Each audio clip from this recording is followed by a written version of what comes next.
Isang pinagpalang araw po sa inyong lahat, mga kapuso at kapanalig sa bawat kwento. Muli, narito na naman ang inyong lingkod upang samahan kayo sa isang paglalakbay na susubok sa ating mga puso at magbibigay ng bagong aral. Sana po ay nasa mabuti kayong kalagayan saan man kayo naroroon sa mundo.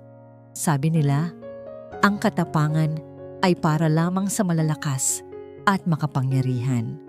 Ngunit paano kung ang pinakamalakas na sigaw para sa katotohanan ay magmumula sa pinakamaliit at pinakatahimik na tinig? Halina't pakinggan natin ang kwento ni Tala.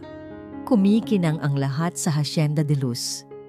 Para kay Tala Rosario na 9 na taong gulang, ang mga ilaw na nakasabit mula sa mataas na kisame ay parang mga bituing nahulog mula sa langit. Ang tunog ng masayang tugtugin ay humahalo sa halimuyak ng mga bulaklak at mamahaling pabango. Ang mga babae ay nakasuot ng mga bestidang kumikislap at ang mga lalaki ay seryoso sa kanilang mga itim na kasuotan. Isang mundo ito na malayo, malayong malayo sa kanilang maliit na bahay sa Baryo Amihan. Mula sa likod ng isang malaking paso ng halaman, pinanood niya ang lahat. Pakiramdam niya ay isa siyang munting langgam na napadpad sa palasyo ng mga higante. Ang kanyang simpleng bestidang bulaklakin na pinag-ipunan ng kanyang ina para sa okasyong ito ay tila naging basahan kumpara sa mga suot ng mga batang kaedad niya na tumatakbo-takbo sa sahig na marmol. Tala anak, dito ka lang ha? Bulong ng kanyang ina, si Ligaya, habang mabilis na pinupunasan ang pawis sa noo gamit ang likod ng kanyang kamay. Huwag kang lalayo. Maraming trabaho si nanay. Tumango lamang si Tala. Nakita niya ang pagod sa mga mata ng kanyang ina, ngunit mayroon ding nakabangiti. Isang karangalan para sa kanila na mapagsilbihan ng kasal ng amo ng halos lahat ng taga-baryo, si Don Miguel Montenegro. At ngayon, ikakasal ito sa pinakamagandang babae na nakita ni Tala sa buong buhay niya, si Miss Celeste Vega. Habang nagiging abala ang lahat sa pagsasayawan at pagkukwentuhan, nagsimulang makaramdam ng pagkabagot si Tala. Nagpaalam siya sa kanyang ina na gagamit lang ng banyo. Ngunit ang totoo'y gusto niyang maglakad-lakad, malayo sa ingay. Dinala siya ng kanyang mga paa sa isang mahabang pasilyo na mas tahimik. Dito, ang mga dingding ay pinalamutian ng mga malalaking painting at doon niya unang narinig iyon. Isang mahinang tunog, isang kaluskos. Tumigil si Tala. Pinakinggan niyang mabuti. Marahil ay isang daga lamang na gumagapang sa kung saan, ngunit iba ang tunog. Hindi ito tulad ng mga dagang naririnig niya sa kanilang lumang bahay. Ito ay mas paulit-ulit. Dahan-dahan siyang lumapit sa isang bahagi ng pader. Nakakaiba ang itsura. Bago ang pintura, mas makinis kaysa sa ibang bahagi. Idinikit niya ang kanyang tainga sa malamig na ibabaw nito. Nandoon na naman, isang mahinang-mahinang pag-scratch na tila may kumakayod mula sa loob. Anong ginagawa mo, Ineng? Napatalon si Tala sa gulat. Isang waiter na may dalang tray ng mga baso ang nakatayo sa kanyang likuran. Huwag kang magpagalagala dito. Baka makabasag ka. Doon ka sa labas. Pasensya na po. Mabilis na sabi ni Tala at dali-dali siyang bumalik sa maingay na maingay na bulwagan. Ngunit ang tunog ay nanatili sa kanyang isipan. Mula sa kanyang kinatatayuan, natanaw niya ang bagong mag-asawa. Si Don Miguel ay mukhang masayang-masaya. Hindi maalis ang tingin sa kanyang napakagandang asawa. Si Celeste naman, sa kanyang puting-puting trahe de boda, ay parang isang anghel. Ngumiti siya sa lahat, kumakaway, at tumatanggap ng mga pagbati.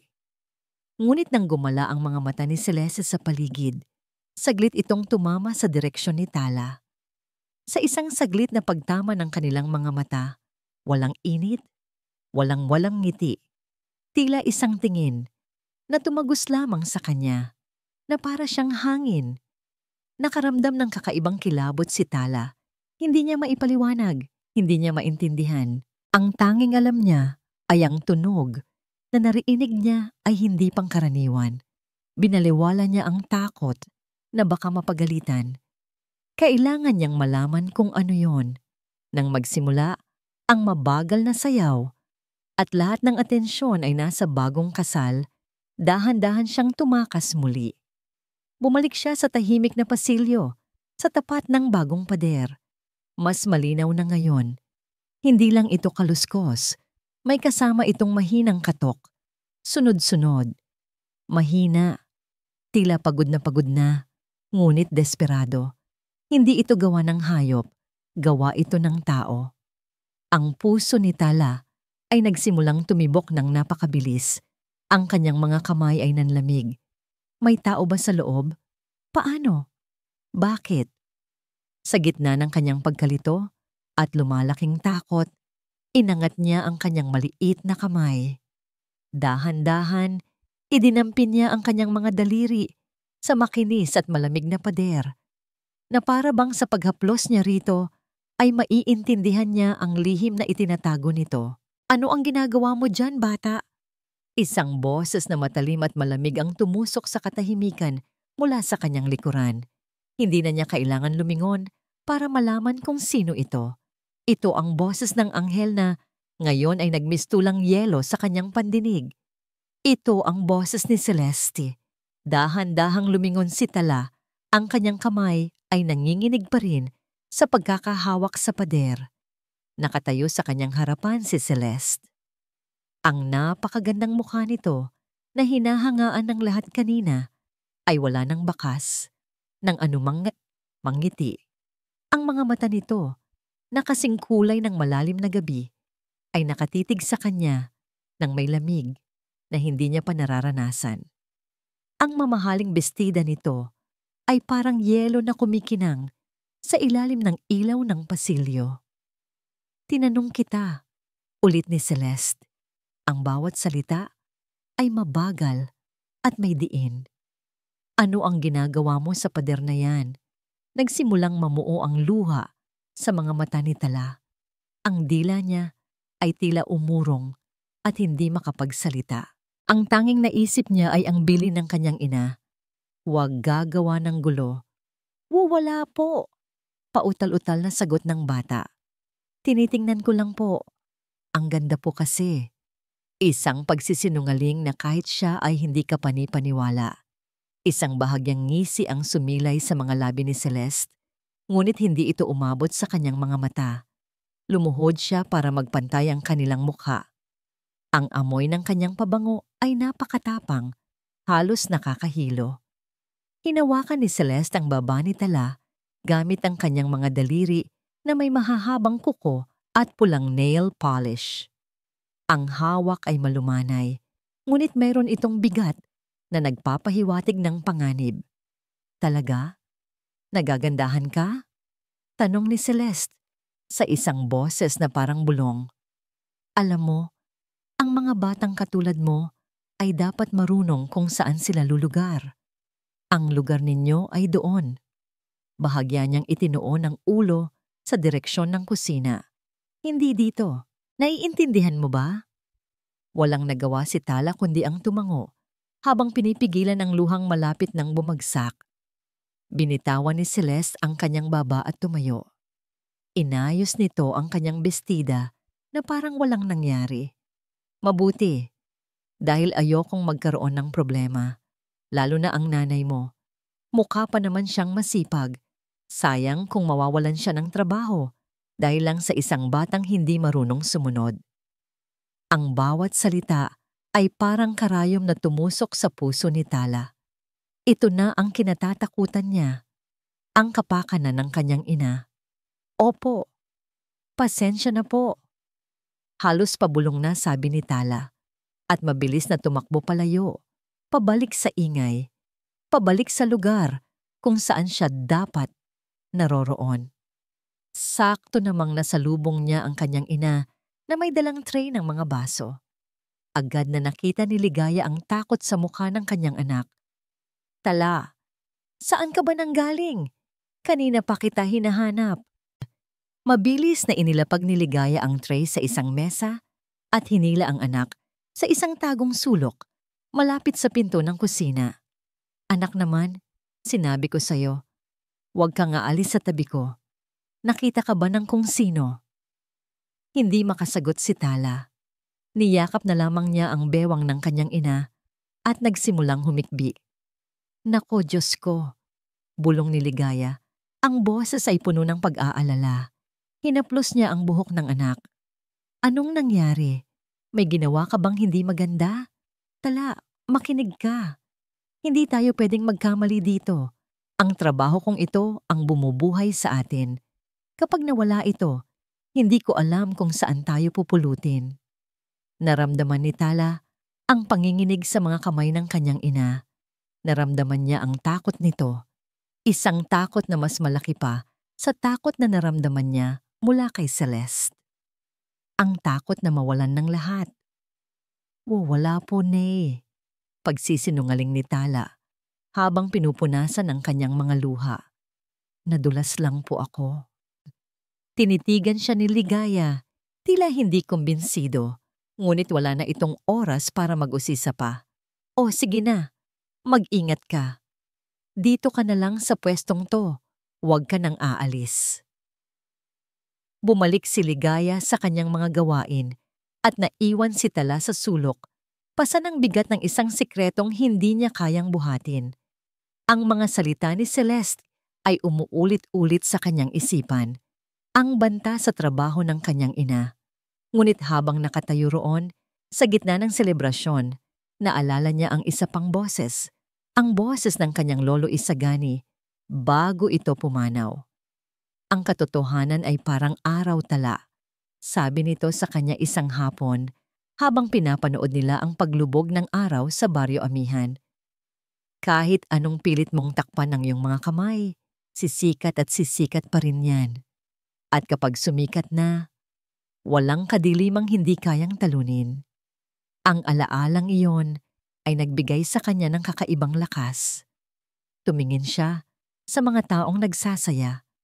Lahat sila ay bulag. Lahat sila ay bingi. Walang nakakaalam sa tinig na nakakulong sa loob ng pader. Walang nakakakita sa demonyong nagtatago sa likod ng mukha ng isang anghel. Sakto namang huminto ang musika. Inanunsyo ng MC na magbibigay ng maikling talumpati, ang bagong kasal. Sa biglaang katahimikan, narinig na naman ito ni Tala. Dug, dug, dug, mas malinaw ngayon. Isang desperadong pagkatok. Mahina, ngunit puno ng pagnanais na marinig. Napatingin si Tala sa kanyang ina, na nakatayong nakangiti, habang pinapalakpakan ng bagong kasal. Pagkatapos ay tumingin siya sa direksyon ng pasilyo, kung saan naroon ang pader. Ang puso niya ay nagumpisang magdebate. Sa isang panig ay ang takot para sa kanyang ina. Sa kabilang panig ay ang tinig na humihingi ng tulong at ang mga salita ng kanyang lolo. Alin ang mas matimbang? Ang manahimik para sa kaligtasan o ang magsalita para sa katotohanan? Sa sandaling iyon, habang hawak ni Don Miguel ang kamay ni Celeste, at nagsisimulang magpasalamat sa mga bisita, isang desisyon ang nabuo sa puso ni Tala. Isang desisyon na babago sa takbo ng gabing iyon at sa buhay nilang lahat. Hindi na nag-isip pa si Tala. Ang bawat tibok ng kanyang puso ay isang utos. Kumilos ka. Habang ang lahat ng mga bisita ay nakatutok sa mag-asawang nasa entablado, nagsimula siyang gumalaw. Sumiksik siya sa pagitan ng mga matatangkad na bisita na parang isang munting isda na lumalangoy sa kagubatan ng seaweed. Walang nakapansin sa kanya. Ang kanilang mga mata ay nasa karangyaan sa harapan, hindi sa isang batang anino na dumausdos patungo sa kadiliman ng pasilyo. CR lang po, ang palusot, na inihanda niya sa kanyang isip kung sakaling may makapansin. Ngunit walang nagtanong. Pagdating niya sa tapat ng pader, ang katahimikan ay mas malalim, mas nakakatakot. Ngunit ang tunog ay mas malinaw din. Hindi na ito simpleng katok lamang. May kasama na itong pagkayod, isang tunog ng desperasyon. Tila may isang nilalang na sinusubukang hukayin ang sarili palabas gamit ang sarili nitong mga kuko. Lumuhod si Tala. Hinaplos niya ang buong pader, mula sa itaas pababa, hinahanap ang anumang kakaiba. Wala. Perpekto ang pagkakagawa. Makinis at walang uka. Ngunit ang tunog ay nanggagaling sa pinakailalim na bahagi nito. Tumingin siya sa sahig. Ang marmol na sahig ay sumasalubong sa pader. Ngunit may isang manipis na linya ng kahoy, isang tabla na nagsisilbing pampatibay sa pinakababa. Sinubukan niyang itulak iyon gamit ang kanyang mga daliri. Bahagya itong gumalaw. Maluwag nga. Ang kanyang puso ay kumabog sa pag-asa at takot. Ginamit niya ang kanyang mga kuko, ngunit masyadong masikip, masyadong mahirap. Napatingin siya sa paligid. Kailangan niya ng pantulong. Mabilis siyang lumingon sa isang mesang iniwanan ng mga waiter. May nakita siyang isang tinidor. Walang pag-aalinlangan, kinuha niya ito at bumalik sa pader. Ginamit niya ang dulo ng tinidor para ipasok sa siwang sa pagitan ng tabla at ng sahig.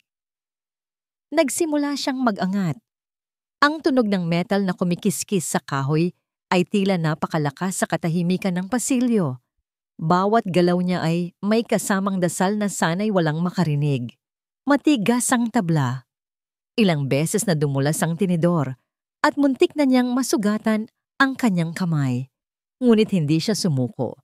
Sa wakas, narinig niya ang isang mahinang crack. Umangat ang isang dulo ng tabla. Ginamit niya ang lahat ng kanyang lakas. Hinila ito pataas, hanggang sa tuluyan itong natanggal. Isang butas, isang madilim na espasyo sa ilalim ng pader. At mula sa kadilimang iyon ay lumabas ang isang amoy. Amoy ng semento, alabok, at takot. At pagkatapos, isang bagay ang gumalaw. Dahan-dahan, lumabas mula sa butas ang isang kamay. Isang maliit na kamay na nababalutan ng puting alikabok at dumi. Ang mga daliri nito ay nanginginig, desperadong kumakapit sa gilid ng sahig na parang isang taong nalulunod na kumakapit sa anumang bagay para mabuhay. Napaatras si Tala. Gusto niyang sumigaw, ngunit walang boses na lumabas mula sa kanyang lalamunan. Nanigas siya sa kanyang kinatatayuan, nakatitig sa kamay na yon. Ang ilaw mula sa pasilyo ay bahagyang tumama sa loob ng butas at doon niya nakita ang isang mukha. Ang mukha ng isang batang lalaki. Maputik, puno ng alikabok, at ang mga mata ay nanlalaki sa takot. Kilala niya ang mukhang iyon. Nakita niya ito sa mga litrato sa loob ng mansyon. Ito si Sinag, ang nag-iisang anak ni Don Miguel mula sa una nitong asawa. Isang salita lamang ang lumabas sa mga labi nitong nanginginig. Isang bulong na halos kinain ng hangin. Tulong. Nabitawan ni Tala ang hawak na tinidor. Gumawa ito ng matinis na kalansing sa sahig na marmol. Isang tunog na tila sumisigaw sa gitna ng katahimikan. Ang hangin ay tila nawala sa kanyang mga baga. Binuka niya ang kanyang bibig, handa nang humiyaw ng isang sigaw na gigising sa buong hasyenda. Isang sigaw na maglalantad sa lahat. Ngunit walang tunog na lumabas. Isang kamay ang biglang tumakip sa kanyang bibig mula sa likuran. Mabilis, madiin. Ang pamilyar na amoy ng mamahaling pabango ay biglang naging amoy ng panganib. Isang braso ang pumulupot sa kanyang maliit na katawan na parang isang bakal na humihigpit sa kanya. Huwag kang sisigaw. Isang boses na parang hasik ng ahas ang bumulong sa kanyang tainga. Boses ni Celeste. Nagpumiglas si Tala. Sinubukan niyang kumawala. Sinipa-sipa ang hangin. Ang kanyang mga mata ay nanlalaki, nakatitig sa butas sa sahig, kung saan ang kamay ni Sinag ay unti-unting nawala pabalik sa kadiliman. Ngunit ang lakas ni Celeste ay hindi pangkaraniwan. Hinihila siya nito palayo. Palayo sa butas, palayo sa batang humihingi ng tulong. Ipinasok siya ni Celeste Sa pinakamalapit na madilim na silid, isang imbakan ng mga gamit sa paglilinis. Malakas siyang itinulak ni Celeste papasok at mabilis na isinara ang pinto. Tanging isang manipis na sinag ng ilaw mula sa siwang sa ilalim ng pinto ang nagbibigay liwanag sa loob. Kitang-kita ni Tala ang anyo ni Celeste. Ang puting bestida nito ay nagliliwanag na parang sa isang multo. Yumuko muli si Celeste, ang muka ay ilang pulgada na lang ang layo mula sa kanya. Ang ganda nito ay nabura na, napalitan ng isang ekspresyong puno ng galit at pagbabanta. Nakita mo ang hindi mo dapat makita, bata ka. Anggil ni Celeste, ang bawat salita ay mababa at puno ng lason. Hinawakan nito ng mahigpit ang magkabilang balikat ni Tala. Makinig ka sa akin at makinig kang mabuti. Nanginginig sa takot si Tala, hindi makagalaw. Kung may isa pang makakaalam nito, pagpapatuloy ni Celeste, ang mga mata nito ay nag-aapoy sa dilim. Kung magkakamali kang magsumbong kahit kanino, sa nanay mo, sa gwardiya, kahit sa isang langgam, sisiguraduhin kong hindi na makikita ng nanay mo ang umaga. Para kay Don Miguel Montenegro, ang mundo ay perpekto. Habang hawak niya sa kanyang mga bisig ang asawa, si Celeste, sa gitna ng sayawan, pakiramdam niya ay muli siyang nabuo. Ang tugtugin ay tila isang kantang isinulat para lamang sa kanila. Ang mga ilaw ay tila mas kumikinang kapag tumatama sa mukha nito. At ang mga ngingiti at palakpak ng daan-daang bisita ay isang kumpirmasyon ng kanyang tagumpay, hindi lang sa negosyo, kundi sa buhay. Masaya ka ba, mahal ko? Bulong niya sa tainga ni Celeste habang malumanay itong iniikot. Sobra, sagot ni Celeste. Ang mga mata nito ay kumikislap sa saya. Ito na yata ang pinakamasayang araw ng buhay ko. Salamat, Miguel. Salamat sa lahat. Hinalikan niya ito sa noo. Ako ang dapat magpasalamat sa iyo. Binigyan mo ulit ng kulay ang mundo ko. At iyon ang katotohanan. Mula nang pumanaw ang kanyang unang asawa, ang buhay para kay Don Miguel ay naging itim at puti. Ang trabaho ang naging kanlungan niya. Ang pagpapalago ng Montenegro Empire ang tanging pinagkaabalahan. Oo, nariyan si Sinag, ang kanyang anak. Ang buhay na alaala ng kanyang unang pag-ibig. Mahal na mahal niya ang bata. Ngunit sa bawat pagtingin niya rito, may kirot siyang nararamdaman. Isang paalala ng kaligayahang nawala. At dumating si Celeste. Isang bagyo ng ganda, talino at sigla. Tinangay nito ang lahat ng lungkot. Pinuno nito ang bawat sulok ng malaking mansyon na dati puno ng katahimikan. Sa wakas, pakiramdam ni Don Miguel ay mayroon na ulit siyang tahanan. Natapos ang sayaw at sila'y bumalik sa kanilang mesa. Pinanood niya si Celeste habang nakikipag-usap ito sa mga bisita. Ang bawat galaw ay puno ng grasya. Perpekto. Naalala niya ang pagtutol ni Sinag sa kasalang ito. Ilang linggo ring hindi siya kinikibo ng anak. Hindi ko siya gusto, Papa. Sabi nito minsan. Masama ang pakiramdam ko sa kanya. Ibinuntong hininga na lamang iyon ni Don Miguel, isang bata. Ano nga bang alam ng isang bata sa mga bagay na ito? Natural lamang na magselos. Natural lamang na matakot na may pumalit sa pwesto ng kanyang ina sa puso ng ama. Panahon lang ang kailangan. Matututunan din ni Sinag na mahalin si Celeste. Sigurado siya roon. Lahat naman ay nabibighani kay Celeste. Habang abala ang kanyang asawa, isang figura ang pumukaw sa kanyang atensyon. Isang maliit na batang babae, anak marahil ng isa sa mga katulong na nakatayo malapit sa isang haligi. Nakatingin ito sa kanya. Hindi isang tingin ng paghanga o pagkahiya, kundi isang tinging kakaiba. Tila may gustong sabihin. Medyo gusot ang buhok nito at tila balisa. Ngunit bago pa niya ito pagtuunan ng pansin, lumapit na si Celeste sa kanyang tabi. May problema ba, mahal? Tanong nito, kasabay ng pagdapo ng malambot nitong kamay sa kanyang balikat. Wala naman. Tinitingnan ko lang yung bata, sagot ni Don Miguel. Itinuturo si Tala gamit ang kanyang mga mata. Mukhang takot. Sinundan ni Celeste ang kanyang tingin. Isang matamis na ngiti ang sumilay sa mga labi nito. Ah, oo. Ang anak ni Ligaya. Napaka-cute, hindi ba? Mukhang nahihiya lang ang bata sa karangyaan, mahal. Huwag mo nang alalahanin. Tama siguro si Celeste.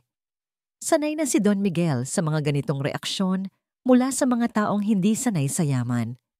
Ang tingin na iyon ay marahil pagkamangha lamang, hindi kung ano paman.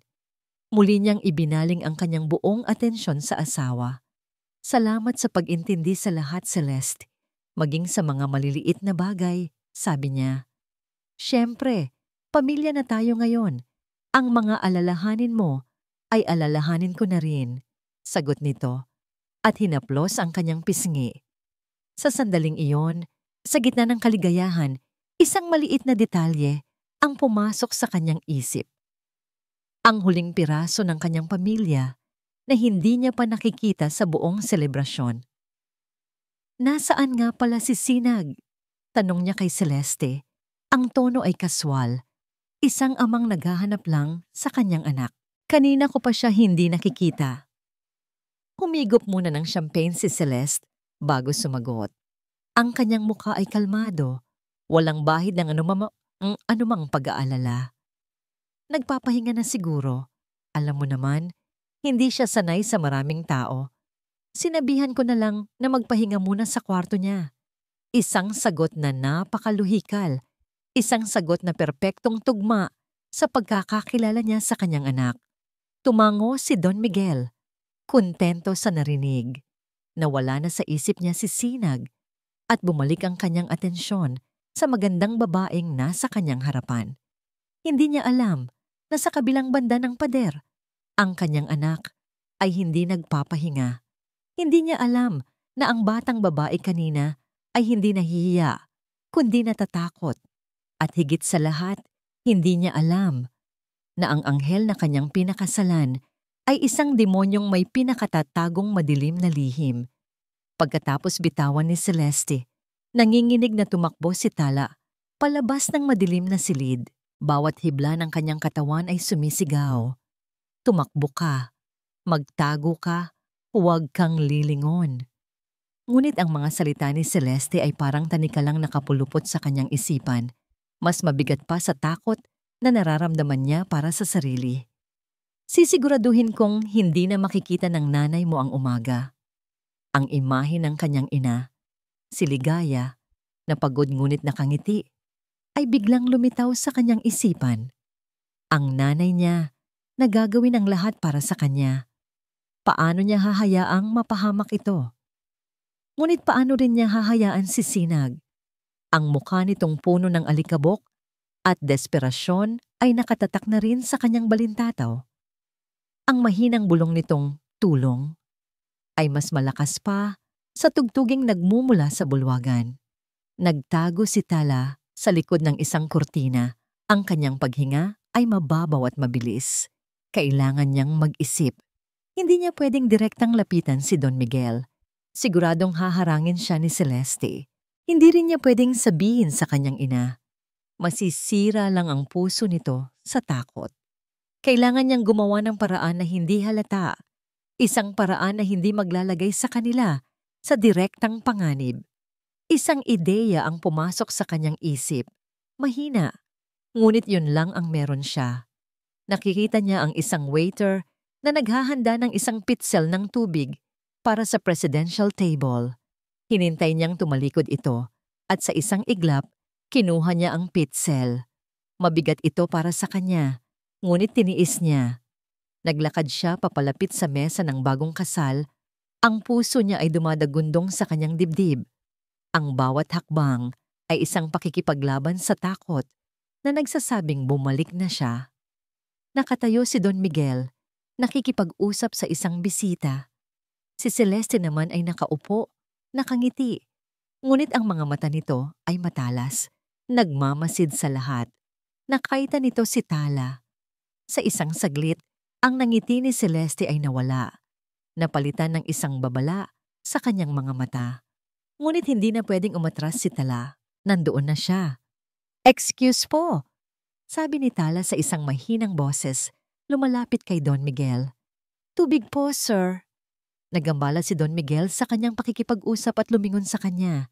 Isang magiliw na ngiti ang sumilay sa mukha nito. "Salamat, Ineng. Napakasipag mo naman." Ito na ang pagkakataon niya. Habang isinasalin niya ang tubig sa baso ni Don Miguel, nanginginig ang kanyang kamay. "Sir," panimula niya, ang boses ay halos hindi marinig. "Sir, si Kuya Sinag po." Ngunit bago pa niya matapos ang kanyang sasabihin, isang kamay ang malumanay na dumapo sa kanyang balikat. Kamay ni Celeste. "Napakasipag na bata," sabi ni Celeste sa isang boses na matamis ngunit puno ng pagkontrol. Tumingin ito kay Don Miguel na may ngiti. Gusto lang yata humingi ng pagkain para sa nanay niya. Kanina pa kasi sila walang pahinga. Ang pagkakahawak ni Celeste sa balikat ni Tala ay bahagyang humigpit. Isang lihim na mensahe ng babala. Agad na nakuha ni Celeste ang buong atensyon ni Don Miguel. Nawala sa isip nito ang naunang sinabi ng bata. "Ganoon ba?" sabi ni Don Miguel. Kumuha siya ng isang platito. Nilagyan ito ng mamahaling cake at ilang piraso ng prutas. "O, eto, ibigay mo sa nanay mo at pasalamatan mo siya para sa akin." Inabot ni Don Miguel ang platito kay Tala. Ngumiti ito at ginulo ang kanyang buhok. "Salamat ulit sa tubig, ha?" Para kay Don Miguel, isa itong simpleng gawa ng kabutihan. Ngunit para kay Tala, isa itong pader. Isang pader na kasing tibay ng pader kung saan nakakulong si Sinag. Ang kabaitan ni Don Miguel ang naging hadlang. Ang pagiging bulag nito sa katotohanan ang siyang pumipigil sa kanya. Walang nagawa si Tala kundi abutin ang platito ng pagkain. Tumingin siya kay Celeste. Nakita niya ang isang nangiting tagumpay sa mga labi nito. Isang nangiting nagsasabing, "Nanalo na naman ako. Wala kang magagawa." Dala ang platito, tumalikod si Tala. Ang bigat nito ay parang bigat ng buong mundo. Ang bawat hakbang palayo sa mesang yon ay isang hakbang palayo sa pag-asa. Hindi niya namalayan kung saan siya dinala ng kanyang mga paa. Natagpuan na lamang niya ang kanyang sarili sa loob ng isang madilim na imbakan, malayo sa mga mata ng lahat. Doon, ibinagsak niya ang platito sa sahig.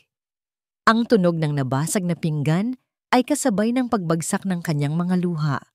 Napaupo siya sa sahig, niyakap ang kanyang mga tuhod at humagulgol ng walang tunog. Pakiramdam niya ay nag-iisa siya. Pakiramdam niya ay bigo siya. Sinubukan niya, ngunit nabigo siya. Paano niya ililigtas si Sinag kung ang sarili nitong ama ay bingi at bulag? Paano siya lalaban sa isang demonyong nag-aanyong anghel?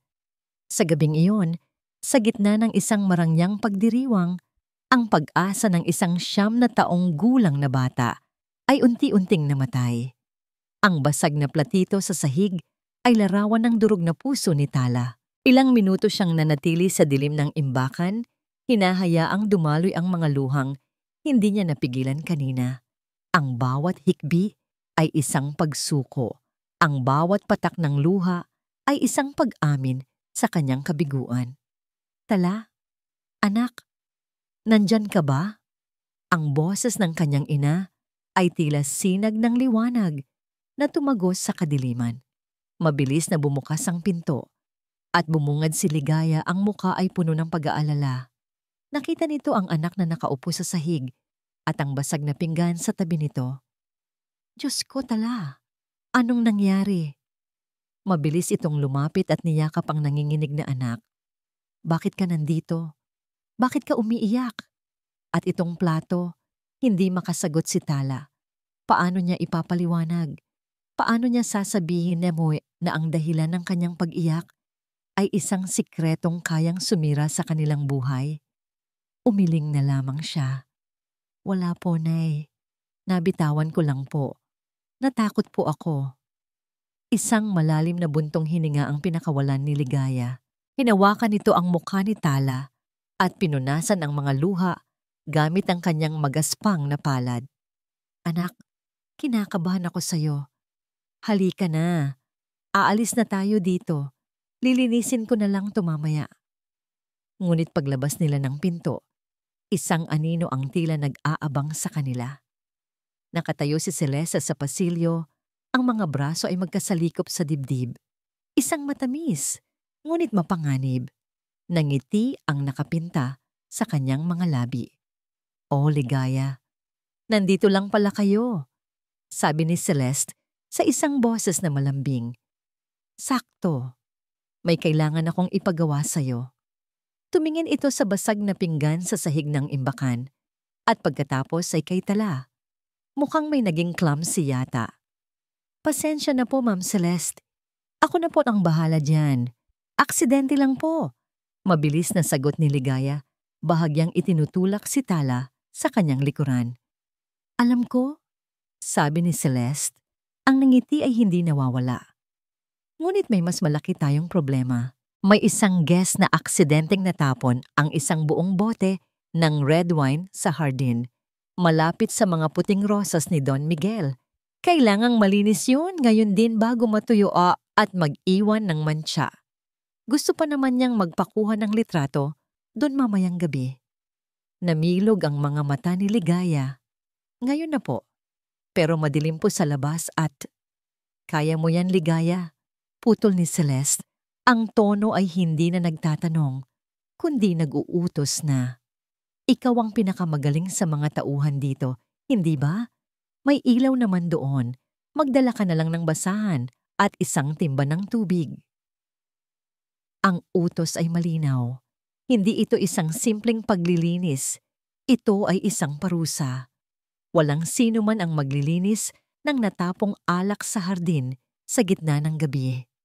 Ang lahat ng ibang katulong na nakarinig ay nagbaba na lamang ng tingin. Walang nangahas na magsalita. Ito ay isang mensahe at si Tala ang nakakaalam kung para kanino talaga ang mensaheng iyon.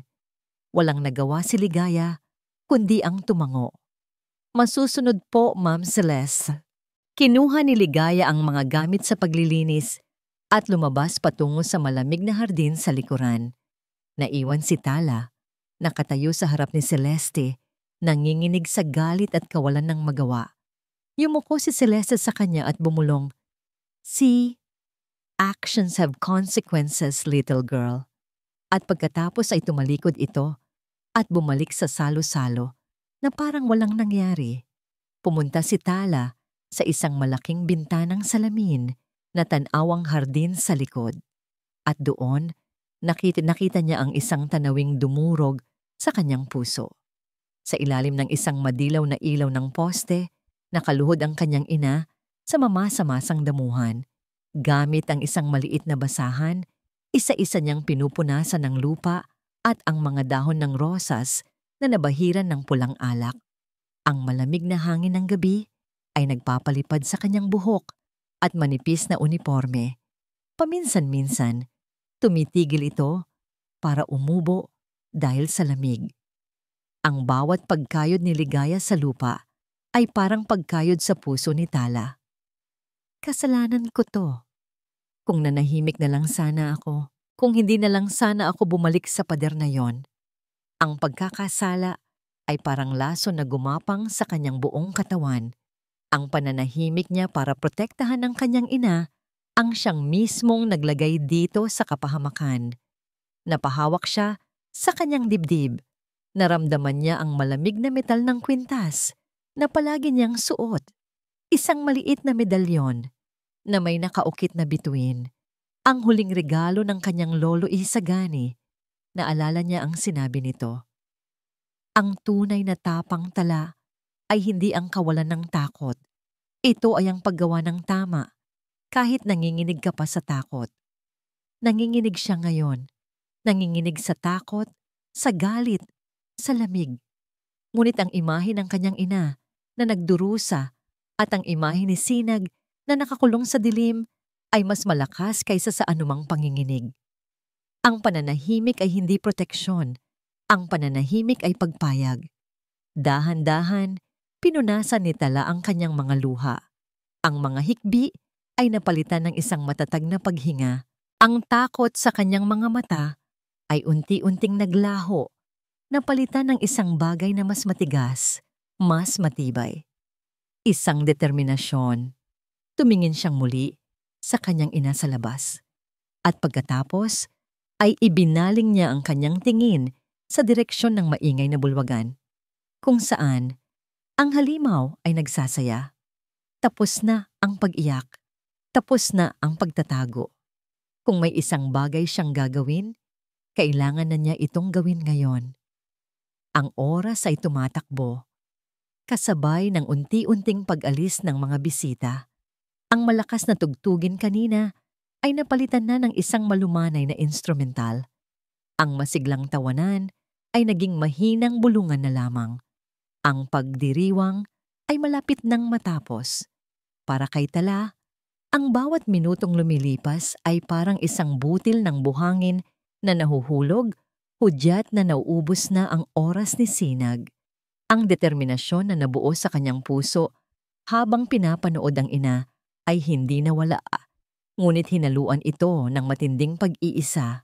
Paano niya ito gagawin? Sino ang lalapitan niya? Naalala niya si Manang Lita, ang pinakamatandang kusinera sa hasyenda. Si Manang Lita na laging nagbibigay sa kanya ng tira-tirang biskwit. Si Manang Lita na parang lola na rin ang turing sa kanya. Siguro makikinig ito.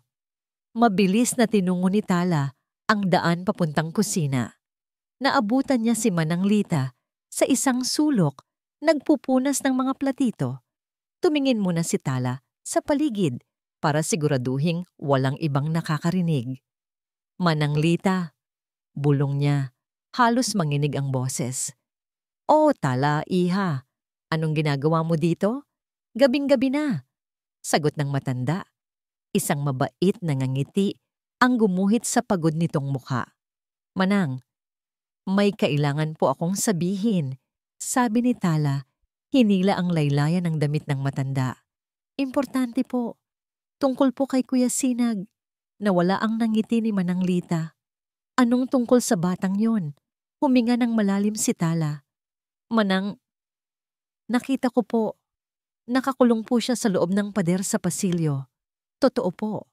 Ang mga mata ni Manang Lita ay nanlaki sa gulat, ngunit agad itong napalitan ng takot. Mabilis nitong inilagay ang daliri sa sariling bibig, senyales na tumahimik si Tala. Iginala ng matanda ang kanyang mga mata sa buong kusina. "Huwag kang maingay," pabulong na saway nito. "Saan mo narinig ang kalokohang yan? Huwag kang gumawa ng gulo, bata. Baka mapahamak lang kayo ng nanay mo." "Pero totoo po, Manang. Nakita ko po siya."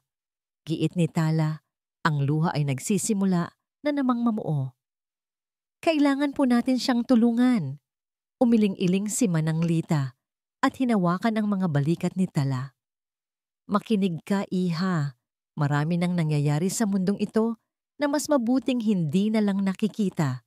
Mahirap lang tayo. Ang trabaho natin dito, ang bumubuhay sa pamilya natin. Isipin mo ang nanay mo.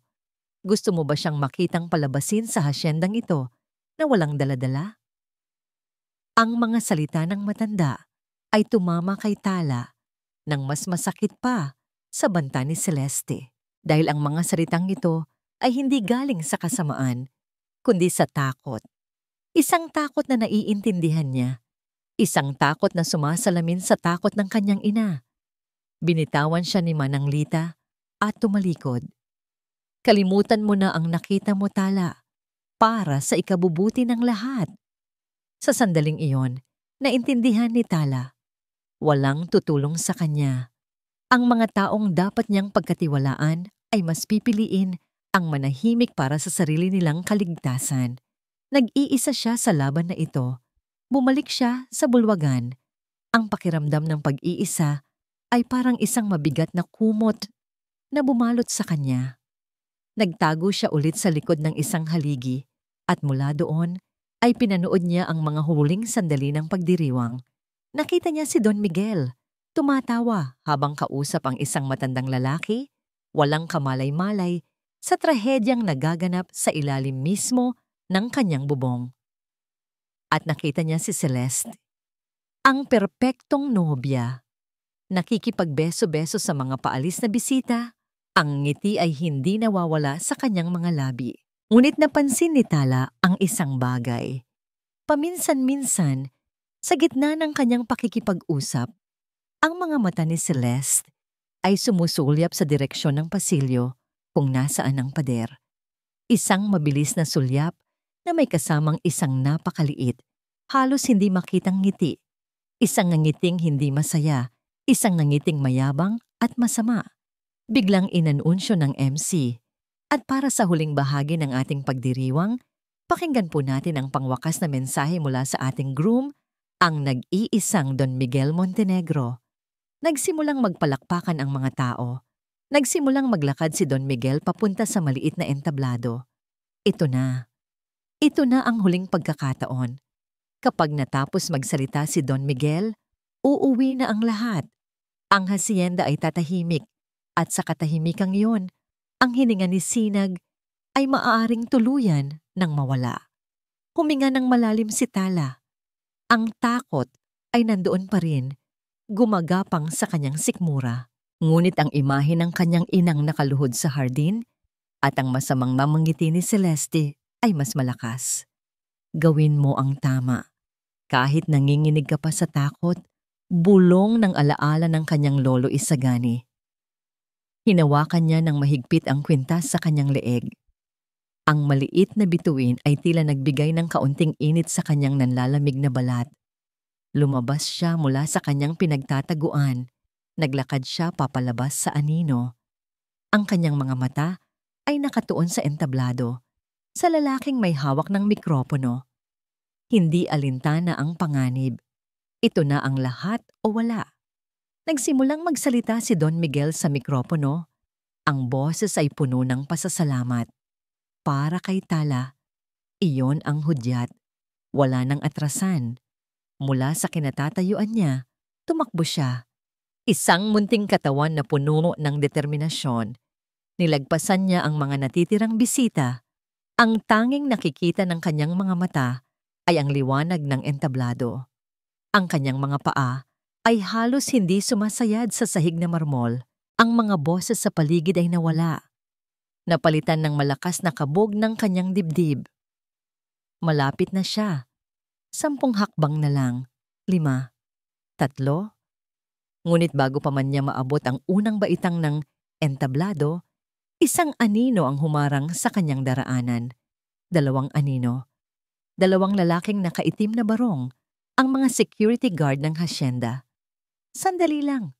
Ineng, sabi ng isa. Ang boses ay kalmado ngunit matigas. Humawak ito sa kanyang braso. Bitawan na niyo ko! Sigaw ni Tala, nagpupumiglas.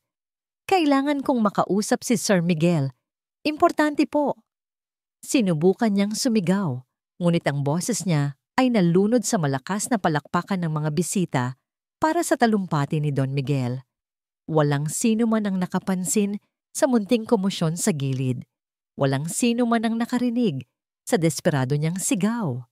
Hinawakan siya ng 2 gwardiya sa magkabilang braso at sinimulan siyang hilahin palayo. Paratingin niyo ko sa kanya. May bata sa pader. Sisinag. Paulit-ulit niyang isinisigaw. Ngunit ang kanyang mga salita ay kinakain ng masayang selebrasyon. Sa kabilang dako, katatapos lamang niligaya sa kanyang gawain sa hardin.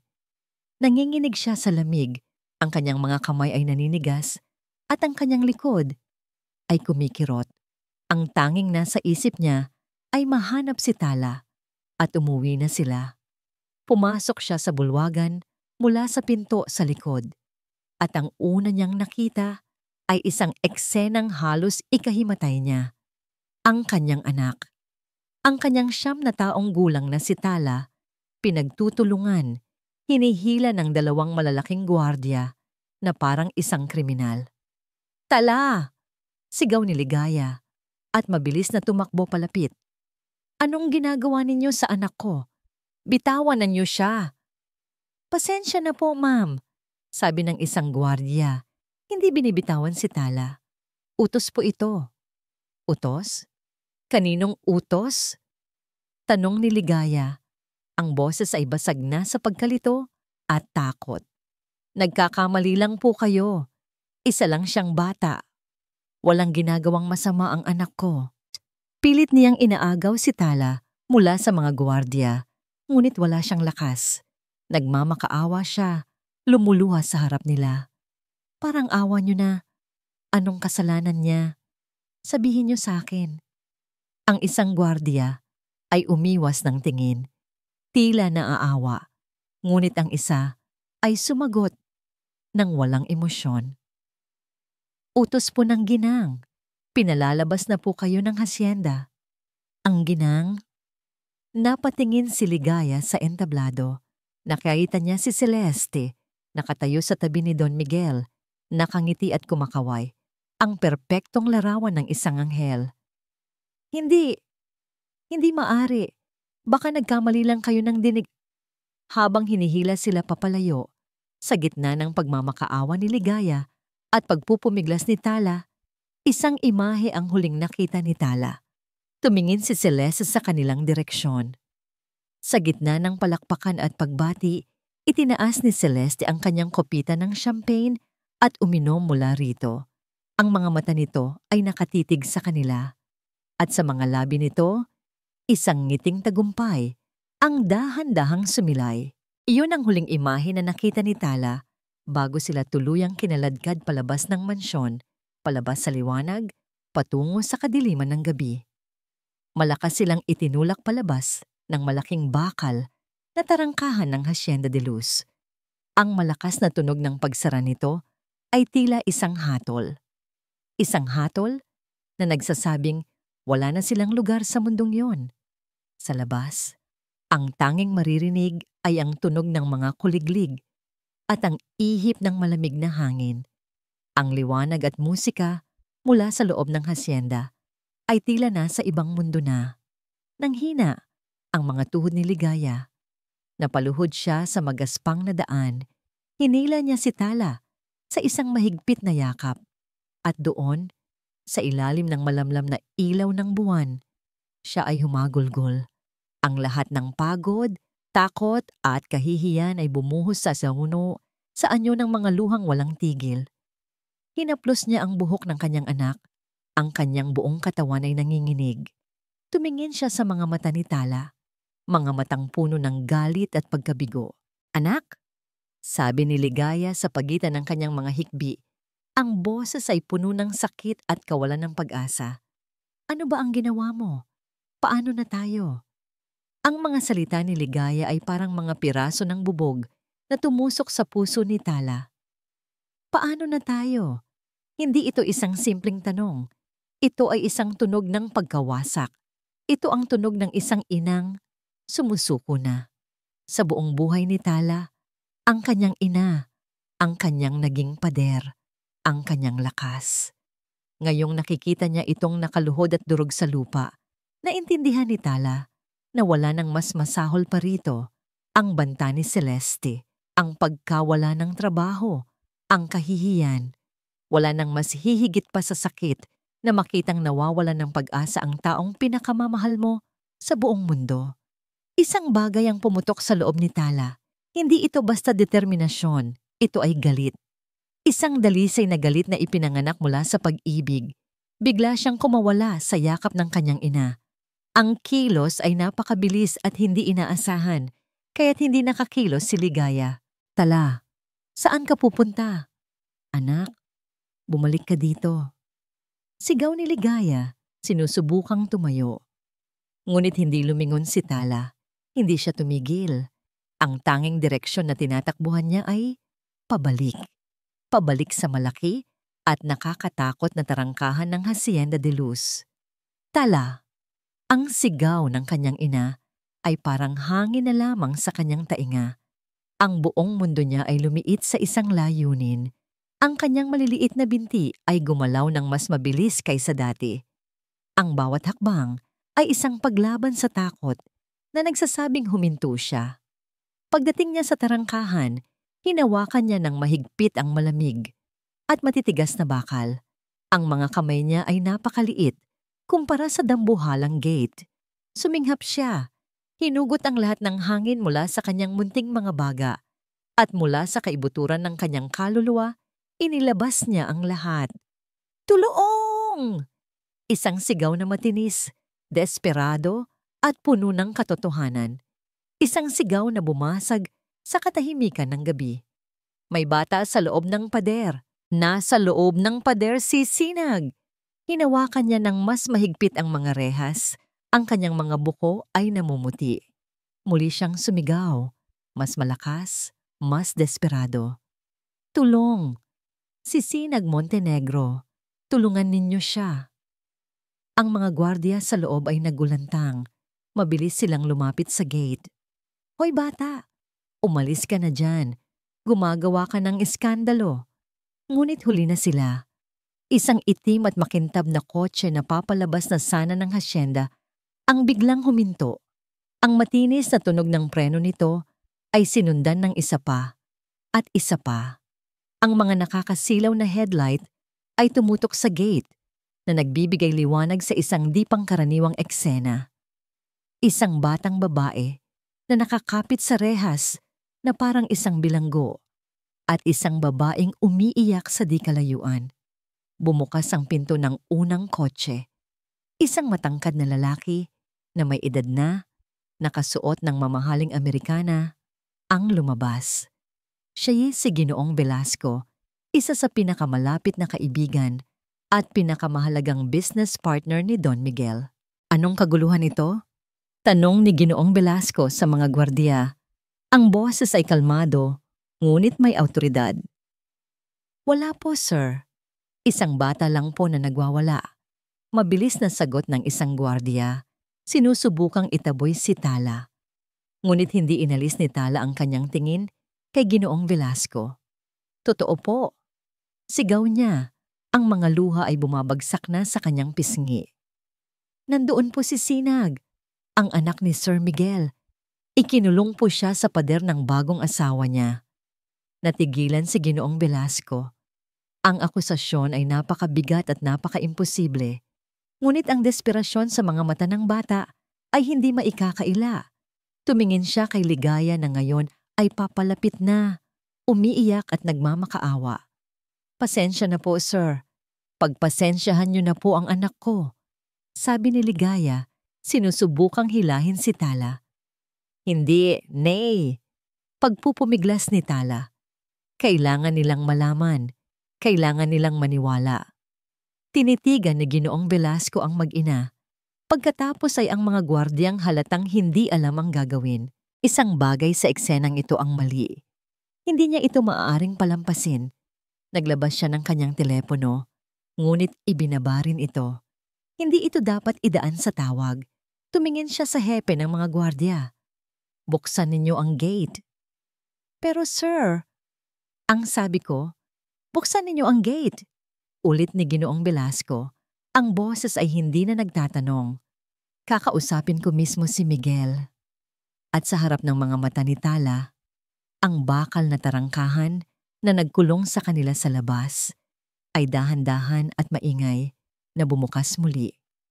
Ang pagpasok ni Ginoong Velasco sa bulwagan, kasama ang umiiyak na mag-inang Rosario, ay parang isang malakas na kulog na bumasag sa masayang selebrasyon. Lahat ng natitirang bisita ay natigilan. Ang musika ay humina at tuluyang namatay. Ang atensyon ng lahat ay napunta sa di pangkaraniwang grupo sa may pintuan. Katatapos lamang magsalita ni Don Miguel, puno pa ng galak ang kanyang puso. Ngunit nang makita niya ang eksena, ang kanyang nangiti ay agad na naglaho. Kumunot ang kanyang noo. Ramon, anong nangyayari? Tanong niya kay Ginoong Velasco, bumababa mula sa entablado. At bakit nandito na naman ang batang yan? Ang kanyang boses ay may bahid na ng inis. Ang perpektong gabi niya ay ginugulo. Lumapit si Ginoong Velasco. Ang mukha ay seryoso. Miguel, Kailangan kitang makausap. May sinasabi ang bata. Isang bagay na hindi ko maaaring palampasin. Kalokohan? Mabilis na sabi ni Don Miguel. Tumingin siya ng masama kay Tala. Pinalabas ko na ang mag-inang yan dahil sa paggawa ng gulo. Huwag mong pakinggan ang anumang sasabihin nila. Sa tabi ni Don Miguel, namutla si Celeste. Agad siyang kumapit sa braso ng asawa. Oo, mahal, sabi nito. Ang boses ay pilit na pinapakalma. Gusto lang nilang sirain ang gabi natin. Mga walang utang na loob. Ipalabas mo na ulit sila. Ngunit hindi na tinag si Ginoong Belako. Miguel, sabi nito, mas mariin. Ang sabi ng bata, ang anak mo, si Sinag, ay nakakulong sa loob ng pader. Isang sandali ng katahimikan ang bumalot sa buong bulwagan at pagkatapos ay isang malakas na tawa ang kumawala mula kay Don Miguel. Isang tawa na walang saya, puno ng pangiinsulto. Ano? Sa loob ng pader? Ramon, naririnig mo ba ang sarili mo? Nagpapaniwala ka sa kwento ng isang bata? Tumingin siya sa mga gwardiya. Ilabas niyo na sila. Hindi! Sigaw ni Tala. Ang kanyang munting boses ay umalingaw-ngaw sa katahimikan. Totoo po ang sinasabi ko. Tingnan niyo po ang pader sa pasilyo. Pakiusap. Dito na nagsimulang magbago ang lahat. Tama na. Biglang sigaw ni Celeste. Ang boses ay matinis at puno ng panik. Huwag ninyong pakinggan yan. Sinungaling ang batang yan. Miguel, mahal, paalisin mo na sila. Pakiusap. Ang desperasyon sa boses ni Celeste, isang emosyong hindi pa naririnig ni Don Miguel mula rito, ang nagpatigil sa kanya. Tumingin siya sa asawa. Ang kalmadong anghel na pinakasalan niya ay biglang nagkaroon ng mga mata ng isang hayop na nakukulong.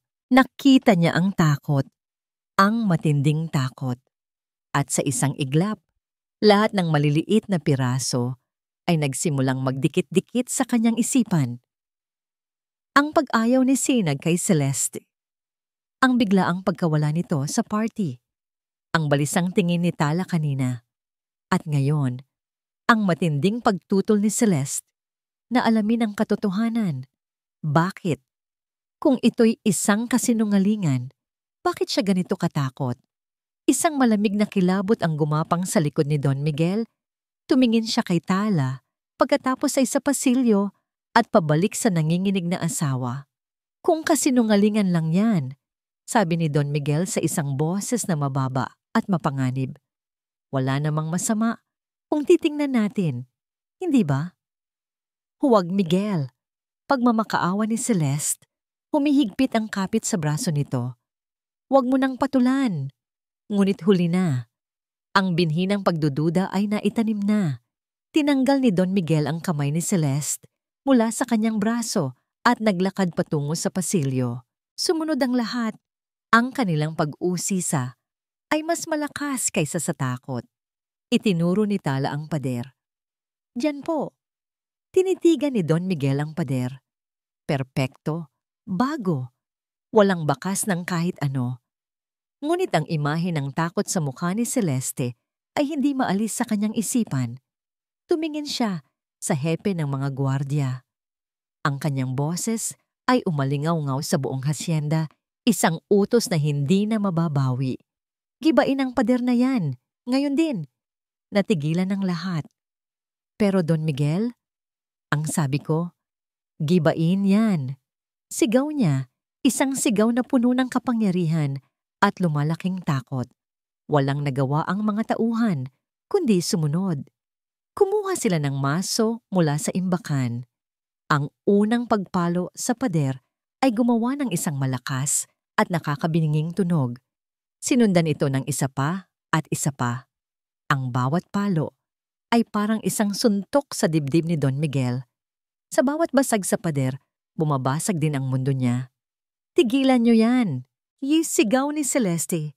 Sinusubukang lumapit ngunit pinigilan na ni Ginoong Velasco. Mga baliw kayo. Baliw kayong lahat. At pagkatapos, isang malaking piraso ng pader ang bumagsak. Mula sa butas, Sa gitna ng alikabok at mga durog na semento, isang maliit na katawan ang bumagsak sa sahig. Isang katawan na balot sa puting alabok, na halos hindi na makilala. Isang kolektibong hininga ng takot ang narinig mula sa mga nakasaksi. Ngunit para kay Don Miguel, ang mundo ay tumigil sa pag-ikot. Bulong niya. Tumakbo siya at lumuhod sa tabi ng kanyang anak. Maingat niyang inalis ang mga alikabok sa mukha nito. Ang kanyang anak, ang kanyang nag-iisang anak. Ang mga mata nito ay nakapikit. Ang paghinga ay napakahina, ngunit buhay pa. Niyakap ni Don Miguel ang kanyang anak na parang ito ang pinakamahalagang bagay sa buong mundo. At sa sandaling iyon, ang lahat ng pagmamahal na naramdaman niya para kay Celeste ay naging abo, napalitan ng isang galit na mas matindi pa sa impyerno. Bakit ho? Sigaw niya lumingon kay Celeste. Ang mga luha ay bumabagsak na sa kanyang mga mata. Bakit mo ginawa to? Doon na tuluyang nasira ang pag-iisip ni Celeste. Tumawa siya. Isang tawang nakakakilabot, puno ng kabaliwan at sakit. Dahil sa kanya. Dahil sa ina niya. Sigaw nito, nagpupumiglas. Palagi na lang silang nakikita mo. Palagi na lang silang anino sa buhay ko. Karapat-dapat lang yan sa kanya. At pagkatapos, sa gitna ng kanyang pagwawala, isinigaw niya ang kanyang huling, desperadong baraha. Ginawa ko to para sa atin, Miguel. Para sa pamilya natin. Para sa magiging anak natin. Natigilan si Don Miguel. Buntis ako, Miguel, buntis ako.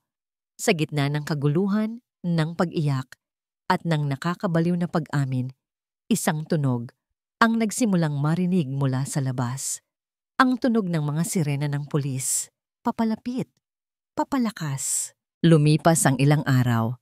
Ang ingay at gulo ng kasalan sa Hacienda de Luz ay napalitan ng payapang katahimikan ng isang silid sa ospital. Puti ang lahat. Ang mga dingding, ang kumot, ang uniforme ng mga nurse. Ito ang mundong ginagalawan ngayon ni Sinag Montenegro. Sa tabi ng kanyang kama, nakaupo si Don Miguel, hindi bilang isang bilyonaryo, kundi bilang isang ama. Ang dating tikas at kapangyarihan sa kanyang mukha ay napalitan ng mga linya ng pag-aalala at malalim na pagsisisi. Pinayagan si Natala at ligaya na bumisita. Dala nila ang isang maliit na basket ng prutas, isang simpleng alay na tila napakaliit sa loob ng mamahaling pribadong silid. Salamat sa pagpunta, sabi ni Don Miguel. Ang boses ay pagod. Salamat sa lahat. Tumingin siya kay Tala at sa mga mata ng makapangyarihang tao, nakita ni Tala ang isang bagay na hindi niya pa nakikita dati. Pagpapakumbaba. Nakatulog si Sinag, ngunit maya-maya'y dahan-dahan itong dumilat. Ang unang nakita nito ay ang kisame. Pagkatapos ay ang kanyang ama. At pagkatapos sa paanan ng kanyang kama, nakita niya ang isang pamilyar na mukha. Ang batang babae na nakita niya sa dilim. Walang nagsalita. Tumingin lang si Sinag kay Tala. Mahina pa siya. May mga galos pa sa kanyang mukha. Ngunit sa kanyang mga mata, mayroong isang bagay na napakalinaw. Pasasalamat. Itinaas niya ng bahagya ang kanyang kamay. At sa isang boses na mahina na pa sa isang bulong, sinabi niya ang salitang nagpagaan sa buong pasanin sa puso ni Tala. Salamat. Isang maliit na ngiti ang sumilay sa mga labi ni Tala. Tumango siya. Iyon lang. Hindi na kailangan ng mas marami pang salita. Ang mahalagay, ligtas na si Sinag. Makalipas ang isa pang linggo, tuluyan nang bumalik ang buhay sa Baryo Amihan.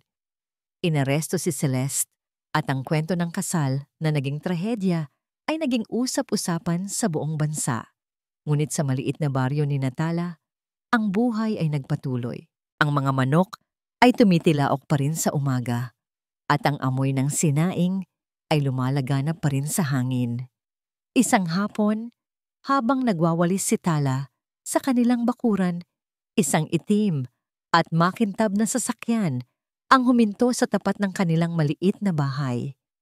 Ang mga kapitbahay ay nagsilabasan, nagtataka kung sino ang sakay ng napakagarang kotse na tila naligaw sa kanilang simpleng lugar. Bumaba mula rito si Don Miguel. Wala na ang kanyang mamahaling suit, napalitan ito ng simpleng polo shirt at pantalon. Ngunit kahit sa simpleng kasuotan, bakas pa rin ang yaman sa kanyang tindig. Tila isa siyang higante sa gitna ng maliliit na bahay kubo. Sinalubong siya ni Ligaya sa may pintuan, puno ng paggalang ngunit wala na ang dating takot. "Don Miguel!" bati nito. "Ligaya!" sagot ni Don Miguel. Tumingin siya sa paligid, sa simpleng bahay, sa mga tsinelas sa may pintuan. "Pwede ba tayong mag-usap?" Naupo sila sa maliit na silyang yantok sa labas.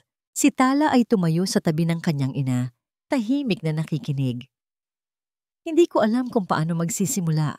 Panimula ni Don Miguel, ang mga mata ay nakatingin sa malayo. Walang salita ang sapat para sa patawad. Nabulag ako, Ligaya. Nabulag ako sa kinang, sa mga matatamis na salita. Hindi ko nakita ang panganib na nasa tabi ko na pala. At dahil sa pagkabulag na yon, muntik nang mawala sa akin ang pinakamahalagang bagay sa buhay ko. Tumingin siya kay Tala. Lumuhod siya sa harap ng bata. Isang kilos na ikinagulat ni Ligaya at ng mga usiserong kapitbahay. "Tala," sabi niya, ang boses ay bahasag. "Utang ko sa iyo ang buhay ng anak ko. Ang tapang na ipinakita mo, isang tapang na wala ako. Tinuruan mo ako ng isang leksyon na hinding-hindi ko malilimutan, na ang katotohanan at kabutihan ay hindi nakikita sa yaman o sa ganda, kundi sa puso." Naglabas siya ng isang sobre mula sa kanyang bulsa. Gusto ko sanang... Ngunit bago pa niya ito maabot, umiling si Tala. "Hindi na po kailangan," sabi niya sa isang mahinang boses. "Masaya na po akong ligtas si Kuya Sinag." Natigilan si Don Miguel. Tinitigan niya ang bata. Ang batang may pinakamalinis na puso na nakilala niya. Tumango siya at itinago ulit ang sobre. "Kung ganoon," sabi niya, tumatayo. "Hayaan ninyo akong gawin ang tama. Mula ngayon, hindi na ninyo kailangang mag-alala sa kahit ano. Ang pag-aaral mo, Tala, ang kinabukasan ninyo. Ako na ang bahala. Ito ay hindi bayad. Ito ay pasasalamat." Sa sandaling iyon, lumabas si Ligaya mula sa kusina. May dalang 2 tasa. "Gusto niyo po ng kape, sir?" Ang simpleng alok na yon, isang tasa ng kapeng barako mula sa isang maliit na kusina, ay mas makahulugan kaysa sa anumang kayamanang pwedeng ibigay ni Don Miguel. Isang alok ng pagtanggap, isang alok ng pagpapatawad. Ngumiti si Don Miguel, isang tunay na ngiti sa unang pagkakataon sa loob ng maraming araw. "Salamat, Ligaya. Tatanggapin ko yan." Nang gabing iyon, matapos umalis ni Don Miguel, naupo si Tala sa kanilang maliit na balkonahe. Tumingala siya sa langit. Ang mga bituin ay napakaliwanag, kumikislap sa madilim na kalangitan. Naalala niya ang kanyang lolo Isagani. Naramdaman niya ang kanyang presensya sa ihip ng hangin. Hindi niya kailangan ng gantimpala. Ang tanging kailangan niya ay ang kapayapaang nararamdaman niya ngayon. Isang kapayapaan na dulot ng paggawa ng tama. Sa ilalim ng tahimik na kalangitan, ngumiti si Tala. Ang batang pinangalanang Tala ay naging isang tunay na bituin. Isang munting ilaw na nagbigay liwanag sa pinakamadilim na gabi. At dito, nagtatapos ang ating kwento. Isang paalala na ang tunay na liwanag ay madalas na nagmumula sa mga lugar na hindi natin inaasahan. At ang isang munting tinig na puno ng katotohanan ay kayang gibain kahit ang pinakamatibay na pader ng kasinungalingan. Maraming salamat po sa inyong walang sawang pagsubaybay. Sana po ay may aral kayong napulot sa kwento ni Tala, Ligaya at Don Miguel. Ano po ang masasabi ninyo sa ating kwento ngayong araw? At anong uri ng kwento ang gusto ninyong marinig sa susunod? I-comment lamang po ninyo sa ibaba. Ang inyong mga saloobin ay mahalaga sa amin. Hindi dito nagtatapos ang ating paglalakbay. Marami pa pong kwentong kasing ganda at mas puno ng aral dito sa aming channel. Kung nagustuhan nyo ang kwentong ito, i-like, i-share sa pamilya at mga kaibigan, at mag-subscribe na rin para lagi kayong updated sa mga susunod pa naming kwento. I-click nyo ang notification bell para kayo ang unang makarinig kapag may bago kaming upload. Pagpalain po kayo ng Panginoon, kayo at ang inyong buong pamilya. Hanggang sa muli.